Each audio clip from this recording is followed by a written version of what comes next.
They told you the earth was a magnet. They told you an invisible force was pulling you down, keeping your feet glued to the pavement. They called it gravity. But if you look at the files, the math doesn't hold up. Gravity isn't a force.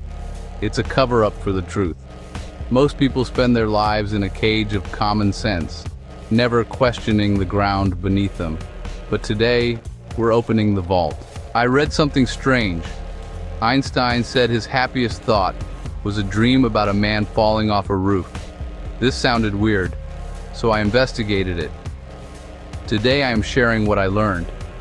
And spoiler alert, Albert was right about something we call gravity, something that is not what it seems. We're going to vindicate the man they turned into a cartoon, and we're going to start by proving that gravity isn't real. In 1907, a clerk in a dusty Swiss patent office had a thought. He wasn't in a lab. He didn't have a supercomputer. He just had logic. He realized that if a man falls from a roof, he doesn't feel gravity. He feels nothing. He is weightless. Think about that. If gravity were a real force, like magnetism or electricity, it wouldn't just vanish because you started moving. But in free fall, the force disappears. Einstein realized the truth was simpler. The force was never there to begin with. The man isn't being pulled.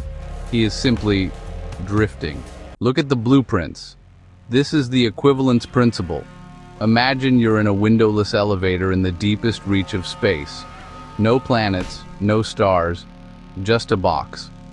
If that box is attached to a rocket and accelerates upward, you'll feel a push against your feet. You'll feel heavy. Now, stand on the earth. You feel the exact same push. The pull you think you feel is an illusion. Your body can't tell the difference between a planet and a rocket because there is no difference. There is no pull from below. There is only the floor pushing up against you. Let's look at the smoking gun. If you're in that accelerating elevator and you drop a ball, it hits the floor. You think the ball is falling? But look again. The ball is staying perfectly still in space. It's the floor that is rushing up to meet it. Now step outside. Drop the same ball. The result is identical.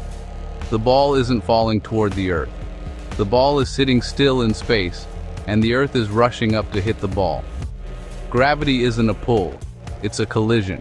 How is the earth always rising? Because space isn't empty, it's a fabric. Mass curves that fabric.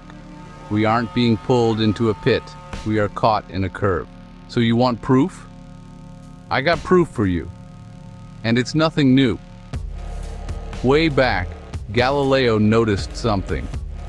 When he dropped stuff from the Leaning Tower of Pisa, no matter what they weighed, no matter what their mass was, they all fell to the ground at the same speed, the same acceleration. After learning from Albert, it's now clear why. The objects are not moving at all. The Earth is moving up to meet them. The Earth moves, they stay still. So of course, the Earth hits them at the same time. Every chair you sit in, every floor you walk on, is a mechanical accelerator pushing you upward through curved space. You aren't falling, the world is just catching up to you. The case is closed, but the investigation is just beginning. Stop living in the illusion. Join the movement. Join the investigation. It's time to see the universe for what it actually is. Let's vindicate the truth. Let's vindicate Albert.